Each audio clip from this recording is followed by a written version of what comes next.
Good evening, sir. I'm Kishore. I'm reading the book, sir. The Best Nest. The Best Nest. Mr. Bird was happy. He was so happy he had to sing. This was Mr. Bird's song. I love my house. I love my nest. In all the world, my nest is best.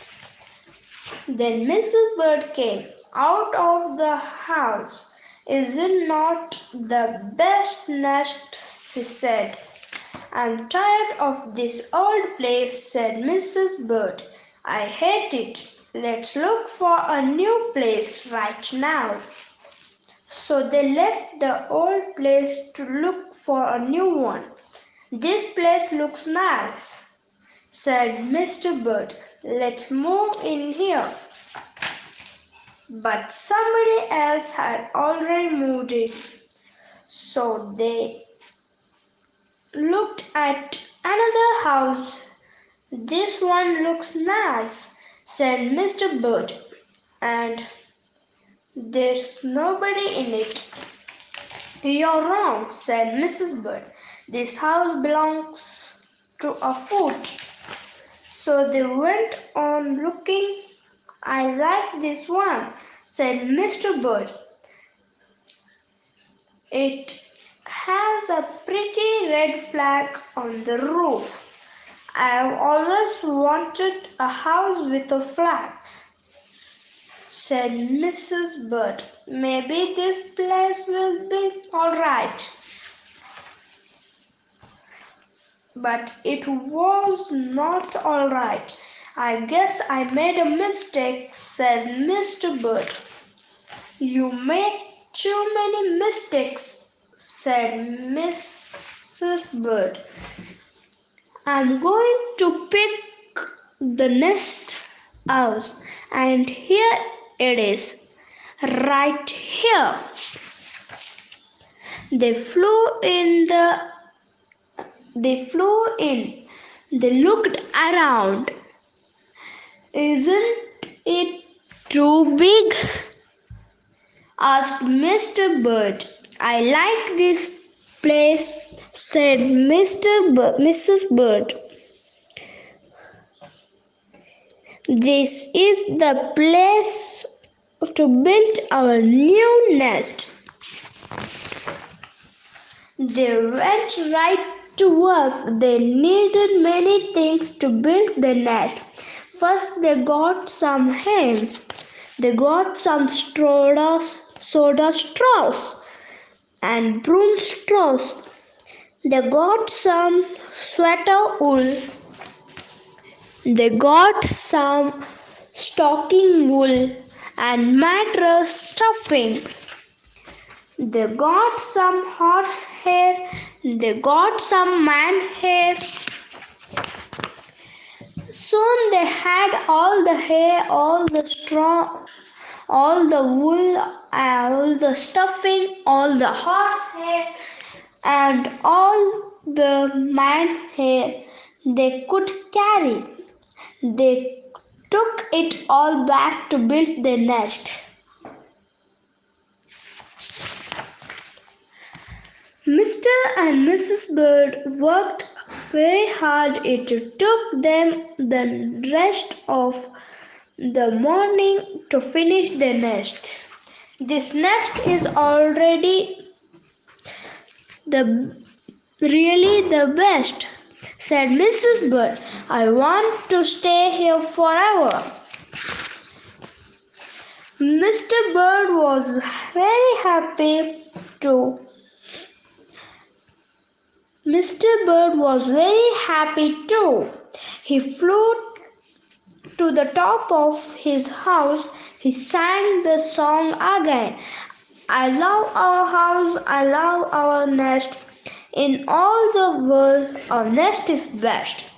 He was so busy singing, he didn't even see Mr. Pucker coming. Every day at 12 o'clock, Mr. Pucker came to the church. Mr. Pucker came to pull a rope The rope went up to the bird's new nest. The rope ran the big bell right under Mrs. Bird's nest. Mrs. Bird got out of there as fast as she could fly. Bong, bong, bong, bong, bong, bong, bong. When Mr. Bird came in, all he could see was a mess of hay and wool and stuffing and horsehair and mayhem and straws. Where was Mrs. Bird?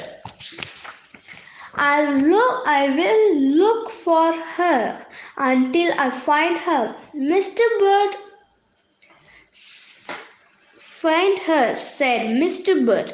He looked high, he looked low, he looked everywhere for Mrs. Bird.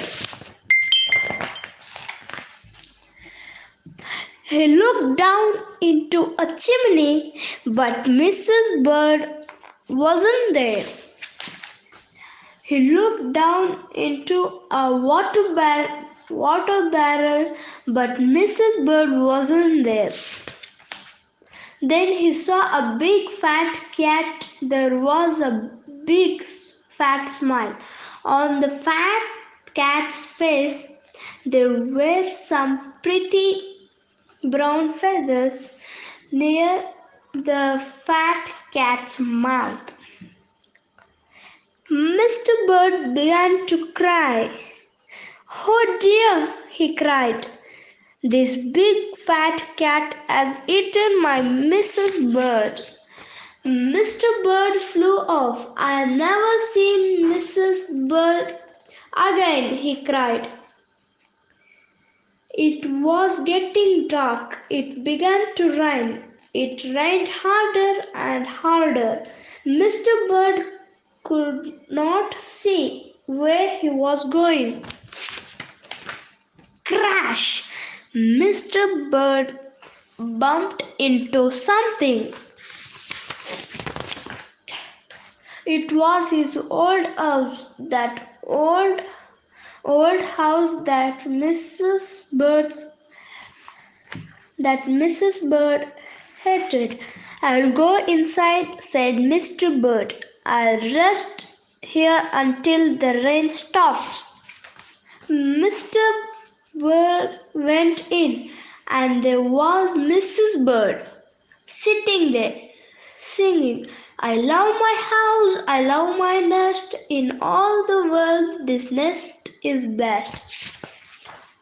You here, gasped Mr. Bird. I thought you hated this old nest. Mrs. Bird smiled. I used to hate it, she said, but a mother bird can change her mind, you see. There's no nest like an old nest for a brand new bird. And when the egg popped open, the new bird thought so too. Now I can read the best nest. Thank you, sir.